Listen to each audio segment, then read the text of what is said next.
Well, to our fellow Americans, brave warriors, and steadfast allies, good morning.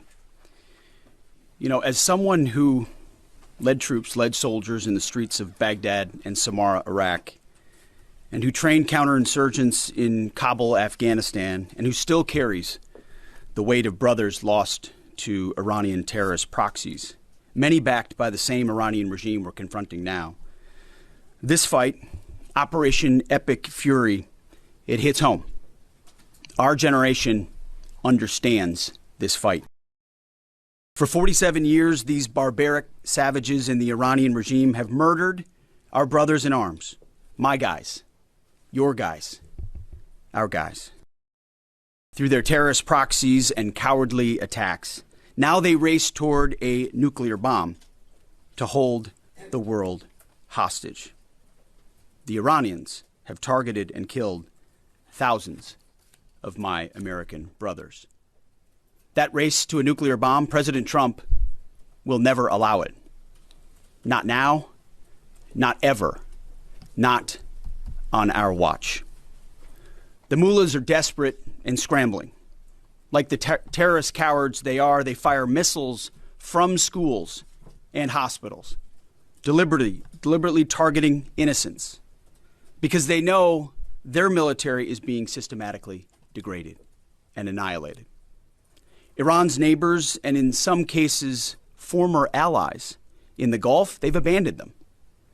And their proxies, Hezbollah, the Houthis, and Hamas, either broken, ineffective, or on the sidelines.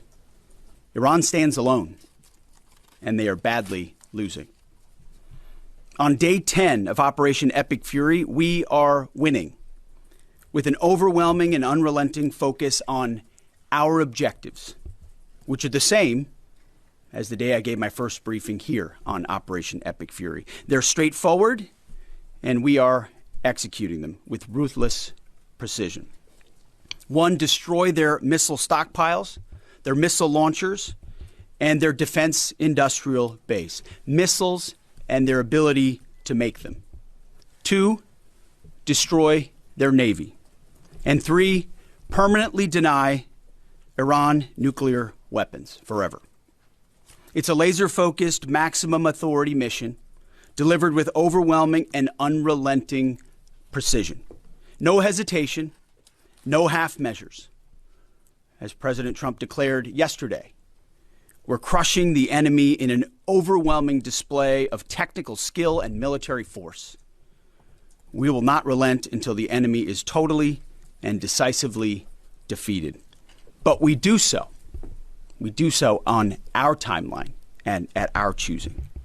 For example, today will be yet again our most intense day of strikes inside Iran. The most fighters, the most bombers, the most strikes. Intelligence more refined and better than ever. So that's on one hand. On the other hand, the last 24 hours have seen Iran fire the lowest number of missiles they've been capable of firing yet. Just the bifurcation, just the trend lines that we talked about on our first briefing. You see, this is not 2003. This is not endless nation building under those types of quagmires we saw under Bush or Obama. It's not even close. Our generation of soldier will not let that happen again, and nor will this president, who very clearly ran against those kinds of never-ending, nebulously scoped missions. Those days are dead. Instead, we're winning decisively with brutal efficiency, total air dominance, and an unbreakable will to accomplish the president's objectives on our timeline. We stay locked on the target because here at the Department of War, that's our job. Now, the chairman and I, having just returned from Dover last night, our troops and their families and the enormous sacrifice that they make is certainly heavy on my mind. So I'll close with scripture, drawing strength from Psalm 144. Blessed be the Lord, my rock, who trains my hands for war and my fingers for battle. He is my loving God and my fortress, my stronghold and my deliverer, my shield, in whom I take refuge. May the Lord grant unyielding strength and refuge to our warriors, unbreakable protection to them and our homeland, and total victory over those who seek to harm them. And amen. God bless our troops and this mission. Mr. Chairman, over to you. Thank you, Mr. Secretary, and good morning, everyone, and thank you for being here. I'm here today to continue the updates to the American people and to those in the room on Operation Epic Fury. First, let me start with honoring our fallen. As the Secretary said, on Saturday and again last night at Dover Air Force Base in Delaware, our nation's leaders honored our returning fallen as they arrived home for their final time. Last week, I shared a few of the names, and today I want to share the rest. Major Jeffrey O'Brien and Chief Warrant Officer 3 Robert Marzan were the final two fallen to return home and members of the U.S. Army Reserve's 103rd Sustainment Command out of Des Moines, Iowa. Last night, as the news has been reporting, we honored the return of Staff Sergeant Benjamin Pennington of the U.S. Army's 1st Space Brigade from Fort Carson, Colorado. When I met Ben's family last night, his mom, his dad, and his sister, they showed me a picture, a drawing that Ben had made when he was in kindergarten. It was clear all the way back then that Ben wanted to do one thing in his life, and he wanted to serve his country and be a soldier. And to the Penningtons, just know how Ben was absolutely a great one. And finally, Major Sorfleet Davies, who returned home this weekend after sadly passing away from a medical condition while on duty in Kuwait. We welcome him home as well and mourn with his family. To the families and the families of all of our fallen, we share in your profound grief. The Joint Force remains eternally grateful for your sacrifice and the gift of a great example that your service members have given all of us. I want you to know that their names will never be forgotten, and you and your family are part of our Joint Force family forever. Let me talk a little bit about the progress thus far, acknowledging that Admiral Cooper will likely continue to give updates from CENTCOM. As the Secretary said, we're in the 10th, moving into the 11th day of Operation Epic Fury. The Joint Force remains focused on 3 military objectives. Continue to destroy Iranian ballistic missiles and drone capability in order to prevent attacks on the U.S. and others throughout the region. And this means attacking launch sites, command and control nodes, stockpiles before they can threaten our personnel, our facilities, and our partners. Second, we continue to strike the Iranian Navy and their capabilities in order to do things like sustain movement through the Straits of Hormuz. And third, we continue to start working on and going deeper into Iran's military and industrial base in order to prevent the regime from being able to attack Americans, our interests, and our partners for years to come and project power outside their borders. This means servicing production facilities, research and development sites, and infrastructure. Let me turn to the map. We're going to try digital today to prevent laser injury. Since our last update, CENTCOM continues to make progress across the southern flank. To date, they've struck more than 5,000 targets. U.S. Strategic Command bombers recently dropped dozens of 2,000-pound GPS penetrating weapons on deeply buried missile launchers across the southern flank. We also have struck several one-way drone factories to get at the heart of their autonomous capability. And of course, alongside our regional partners along the southern flank, continue to execute intercepts against one-way attack drones using fighters and attack helicopters. Our strikes mean we've made significant progress in reducing the number of missile and drone attacks out of Iran.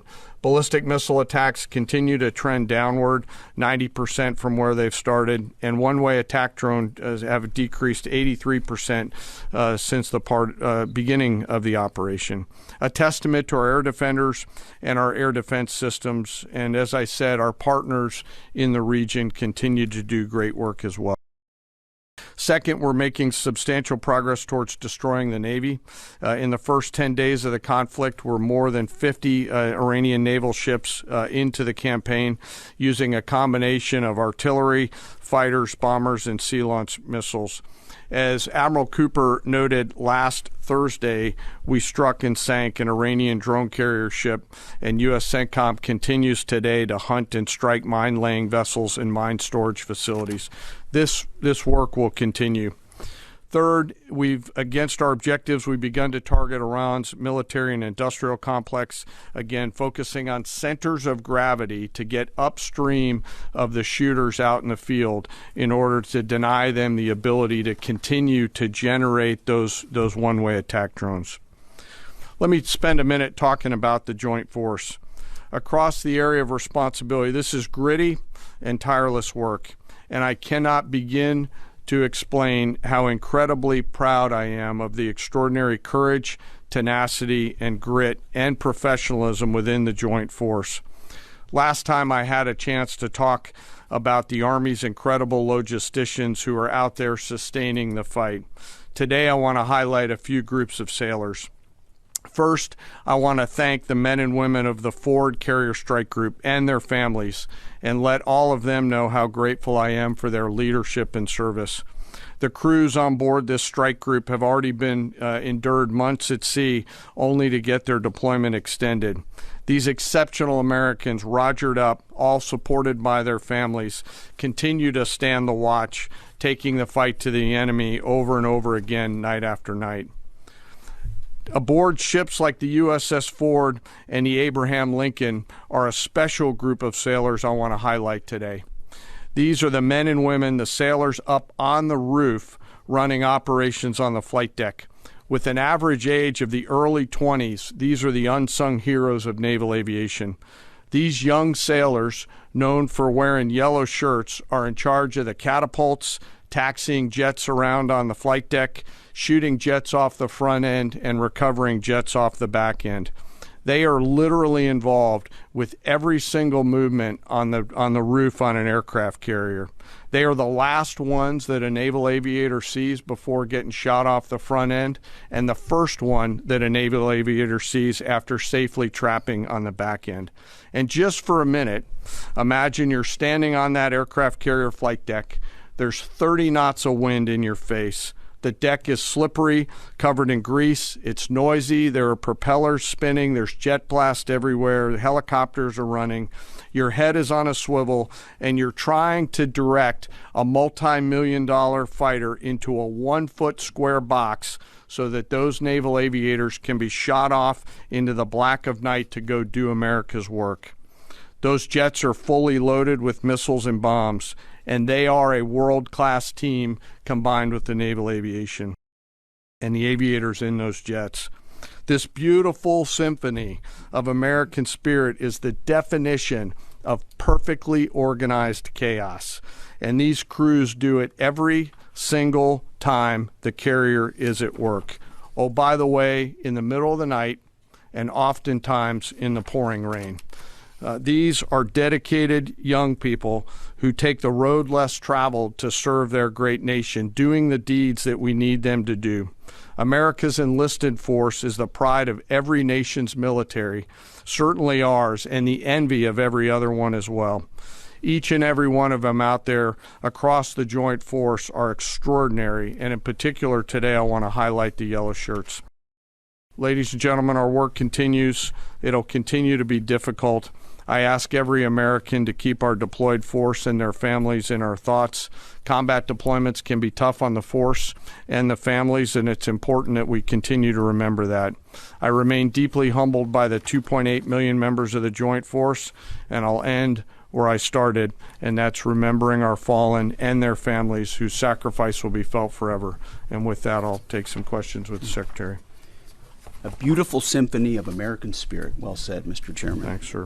And I will just note that no other country in the world is capable of executing what the chairman just described, day after day, night after night, unrelenting. Well said. Thank you. Yes, sir. Alexandra Ingersoll, One America News. You talked, Mr. Secretary, you talked at the conference in Florida on Thursday that there was a 90% missile capabilities degradation and 83% drone degradation, and I know the chairman just repeated those numbers. We've seen the most amount of fighting these past 5 days. Is there any update to those percentages? And also, are you able to give any quantification of degradation to the enemy's nuclear capabilities yet? What those numbers represent is a persistent low ability to respond, which is what we're looking for, right? It's if the enemy can simply wait and then project power, that's problematic. And we've seen some spurts here or there, but ultimately the trend lines, if you look at the charts that we look at every day, have gone like this down to a flat. It doesn't mean they won't be able to project. It doesn't mean our air defenders still don't have to defend. They do, but that is strong evidence of degradation, along with the battle damage assessment that the Joint Staff does, which takes time. You've got to look at imagery and recognize whether something's been simply degraded or it's been destroyed, or whether an underground facility has been collapsed or completely obliterated. So there's differences in how you evaluate that, but the numbers staying that low is a demonstration of the efficacy for sure. Yeah, Rana. Thanks, Mr. Secretary. There's been reports that the new leader of Iran has been wounded. Do you know if this is true and what his condition is? And then another one, President Trump said he had a really good call with President Putin yesterday. Will Russia be aiding us in this conflict, and can you share anything on that? Well, the president, as I've said before, maintains strong relationships with world leaders, which creates opportunities and options for us in very dynamic ways. So the president said it was a good call. I was not on it, but those that were said it was a strong call, reaffirming hopefully the opportunity for some peace in Russia, Ukraine, and also a recognition that as it pertains to this conflict, they should not be involved.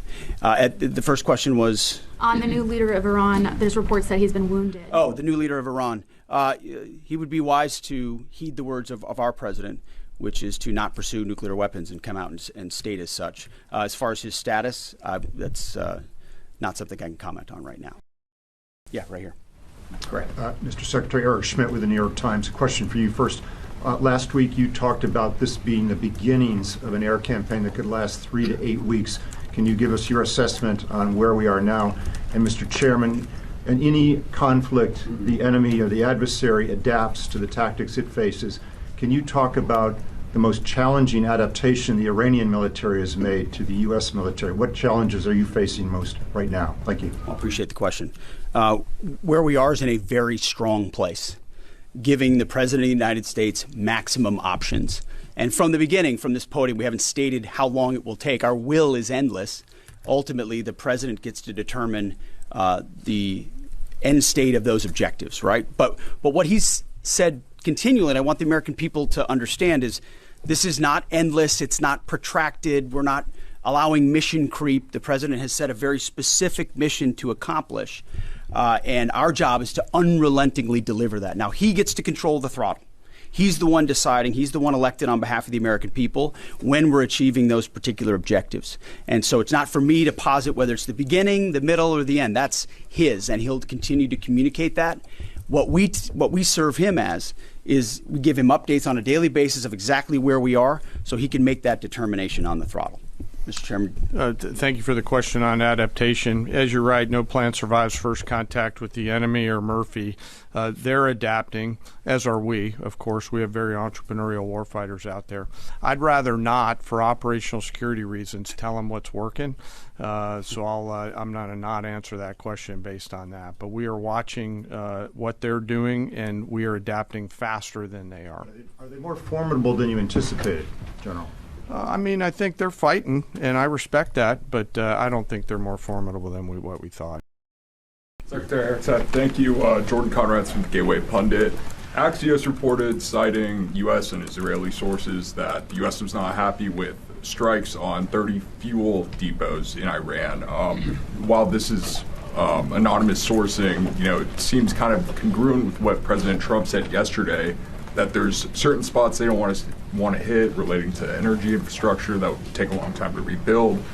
And whether this reporting is true or not, what's your message to Americans, those who supported the president and those who aren't really in favor of this war and who worry that Israel might be taking advantage of the U.S.'s backing. And then for Mr. Chairman, for you, I wanted to ask, when you say that we're moving inland, what capabilities does Iran have to shoot down jets over their land? And would that trigger some kind of rescue operation that could risk a bigger ground operation? Well, I would just state by saying Israel's been a really strong partner in this effort. Where they have different objectives, they've pursued them. Ultimately, we've stayed focused on ours. But what Iran has felt is the power of the world's two most powerful air forces. In that particular case, those weren't our strikes or that objective, or that wasn't necessarily our objective. But the president has made it clear to those concerns that we're not getting pulled in any direction. We're leading. The president is leading. He's determining where we want to go, what the outcome will be, what the end state is, with a very keen eye. And I understand those concerns because I've heard from a lot of people who I went through 20 years of those wars myself, worried about getting dragged in, worried about mission creep, worried about nation building or democracy expansion. That's never the perspective the president has pursued on this. Just because previous presidents and previous secretaries have decided to just pour more resources and more people in toward some unguided end state doesn't mean that's the way the world needs to look today. In fact, the American people voted for a different approach. But what the president also stated from the beginning was Iran can't have a nuclear weapon. And it's one thing to say it. It's easy to say. Anybody can say that. I mean, Barack Obama said that. To do something about it takes courage and resolve. But in that courage and in that resolve, you can also be very scoped in what you're trying to execute to ensure that the sacrifice of Americans, American treasure, American lives, all of those properly meet the objective that you're trying to accomplish. And certainly, as someone I talked out front about what the Iranians have done to our generation, yes, we're clear-eyed about it. But my job is to keep it scoped, given the directive to the president to accomplish the mission. Thank you for the question. Most of their higher-end surface-to-air missile systems are not factors at this point in time. We're able to move around fighters that are moving deeper with relative impunity. Always some risk out there. I don't want to say that there isn't, and we'll always maintain and retain capability of doing search and rescue type of things. But I don't want to get into the details. But thank you for the question. Chile.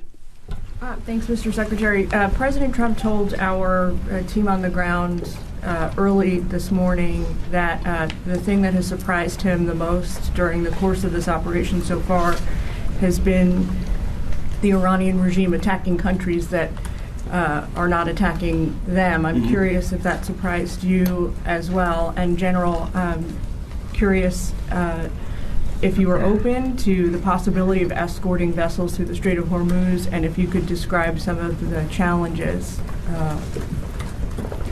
of doing so. Big mistake by the Iranian regime to start targeting its neighbors right away, exposing who they are and what they're all about, indiscriminate targeting, flailing recklessly at the beginning. I can't say that we anticipated necessarily that's exactly how they would react, but we knew it was a possibility.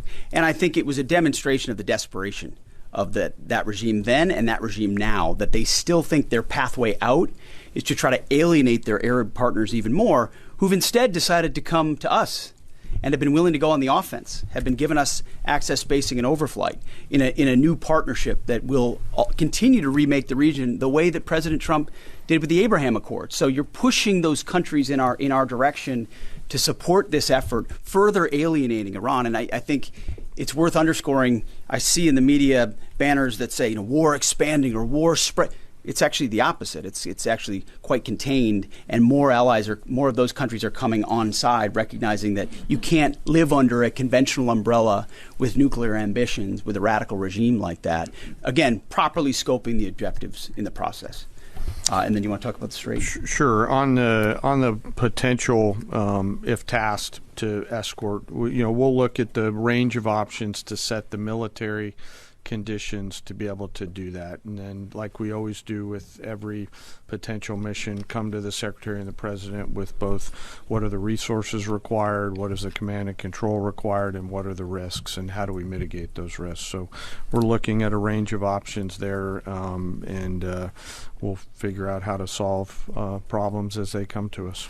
But I would reiterate also to add to what the chairman said, the truth the president posted last night about that, saying if Iran does anything to stop the flow of oil within the Strait of Hormuz, they will be hit by the United States of America 20 times harder than they have been hit thus far. He goes on to say, death, fire, and fury will rain upon them. You've seen the truth and read it. But he takes very seriously the condition of that straits. We have capabilities that no other nation on earth has, and we're certainly working with our energy partners across the administration to control for that. That's part of that scoping of this. The world needs to understand this doesn't have, this isn't intended to be, nor is it something that will expand. We know exactly what we're attempting to achieve here, scoped properly, and the American people can count on that for sure. Thank you so much, Secretary Hegseth. President Trump has long said that he wants to minimize the loss of life in war, which wherever it occurs in whatever country, which so many people obviously appreciate. Can you detail the specific measures the Pentagon is taking to minimize civilian casualties and strikes inside Iran? And secondarily, is the Pentagon prioritizing replenishment of precision-guided munitions, long-range strike weapons, or air defense interceptors? And can you share any details on which systems are being prioritized? Yeah, seeing it from the inside every single day, including this, no nation takes more precautions to ensure there's never targeting of civilians than the United States of America. From the boat strikes in the Caribbean, where every single strike is assessed to this campaign here, no nation in the history of warfare has ever attempted in every way possible to avoid civilian casualties. And frankly, that's a point that just isn't appreciated enough.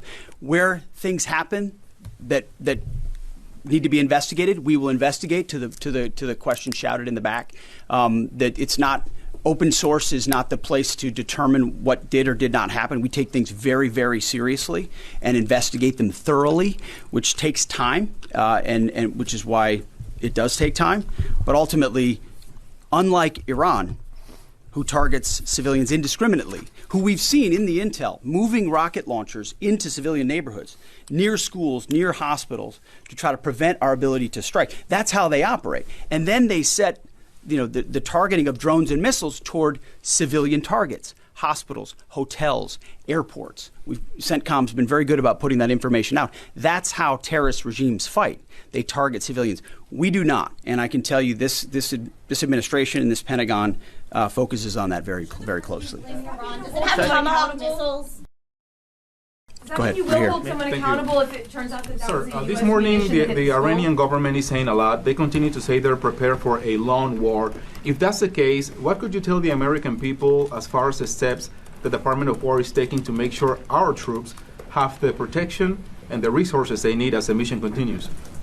I think there's one thing I can sleep quietly at night knowing is that we're giving every resource humanly possible to our troops on the front lines to ensure they're protected. In fact, as I said in that first press briefing, even before we set the offense, we set the defense. We made sure we had the ability to defend, and then we moved as many Americans off the bases and into other places as possible. So as this progresses, the chairman, or the question was asked of the chairman about how the enemy adapts. Well, of course, we adapt too in real time, and to watch our warriors iterate on air defense and interdiction on drones and missiles and how we get after it. It's incredible how they refine the tactics, bring in new assets to find different ways of getting at emerging technologies. So that is one of the things we're laser focused on every day. Yes, we're going on offense more effectively than any country in human history, but we're also ensuring that in every way possible we're defending the best Americans we have who wear our uniform, no doubt.